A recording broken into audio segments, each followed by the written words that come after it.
Serial ஆக்டரான Ishwar தன்னோட மனைவியை அஃபீஷியலாக விவாகரத்து பண்ணிட்ட அப்படின்ற விஷயத்த கொஞ்ச நேரத்துக்கு முன்னாடி தான் ஷேர் பண்ணியிருக்காரு. சீரியல் நடிகரான ஈஸ்வர் 2016ல் சீரியல் ஆக்ட்ரஸ் ஆன ஜெயஸ்ரீயை மேரேஜ் பண்ணிக்கிட்டாரு. மேலும் இப்போ இவங்க ரெண்டு பேருக்கும் ரேவதி அப்படின்ற ஒரு மகள் இருக்காங்க. மேலும் இவங்களுக்கு திருமணம் ஆண்ட 2 வருஷத்திலேயே கருத்து வேறுபாடு காரணமா பிரிஞ்சுட்டாங்க. மேலும் தன்னோட கணவர் சீரியல் ஆக்ட்ரஸ் ஆன மகாலட்சுமி கூட ரிலேஷன்ஷிப்ல இருக்காரு அப்படின்னு போலீஸ்ல கம்ப்ளைண்ட் பண்ணியிருந்தாங்க. அதன் காரணமா 2019ல ஈஸ்வரை கைது பண்ணியிருந்தாங்க. பிறகு போலீஸ் ஸ்டேஷன்ல இருந்து வெளியே வந்ததுக்கு அப்புறமா எனக்கும் மகாலட்சுமிக்கு எந்த ஒரு தொடர்பும் கிடையாது, நாங்க 2 பேரும் ஃப்ரெண்ட்ஸ் தான், என்னோட வைஃபான ஜெயஸ்ரீ தேவையில்லாத பிரச்சனைகளை கிளப்புறாங்க அப்படின்ற மாதிரி சொல்லியிருந்தாங்க.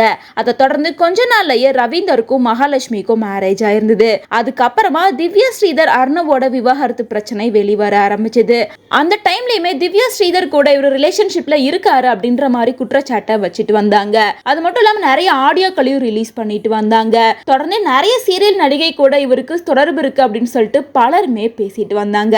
இந்நிலையில ரொம்ப நாளுக்கு அப்புறமா இப்போ ஈஸ்வர் அவரோட இன்ஸ்டாகிராம் பேஜ்ல அஃபீஷியலா எனக்கும் என்னோட மனைவிக்கும் விவாகரத்து ஆயிடுச்சு, இதுக்கப்புறமா அவங்களுக்கும் எனக்கும் எந்த சம்பந்தமும் இல்லை அப்படின்றத கிளாரிஃபிகேஷன் பண்ணியிருக்காரு.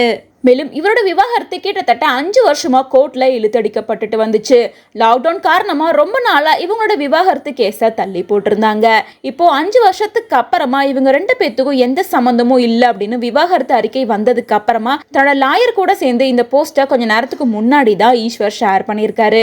அதுல அவர் என்ன சொல்லியிருக்காருன்னா, சோதனை காலத்துல இருந்து மீண்டு வந்துட்டேன், மேலும் ஜெயஸ்ரீக்கும் எனக்கும் எல்லா செட்டில்மெண்ட்டும் முடிஞ்சிருச்சு, இதுக்கப்புறமா என்னோட வாழ்க்கையை என்னோட விருப்பப்படி வாழ போறேன், இதுக்கப்புறம் நடிப்புல தான் என்னோட கவனத்தை செலுத்துறதா நான் இருக்கேன், இந்த சவாலான காலகட்டத்தில் என் கூட இருந்ததுக்கு நான் கடவுளுக்கு நன்றி சொல்றேன், மேலும் இந்த விவாகரத்து தொடர்பா நான் எந்த ஒரு பேட்டியும் கொடுக்க மாட்டேன், என்னோட இந்த முடிவுக்கு நீங்க எல்லாரும் மதிப்பு கொடுக்கணும் அப்படின்னு நான் தெரிவிச்சுக்கிறேன்னு சொல்லிட்டு இந்த போஸ்டர் ரொம்ப ஹாப்பியா கொஞ்ச நேரத்துக்கு முன்னாடி தான் ஷேர் பண்ணியிருக்காரு.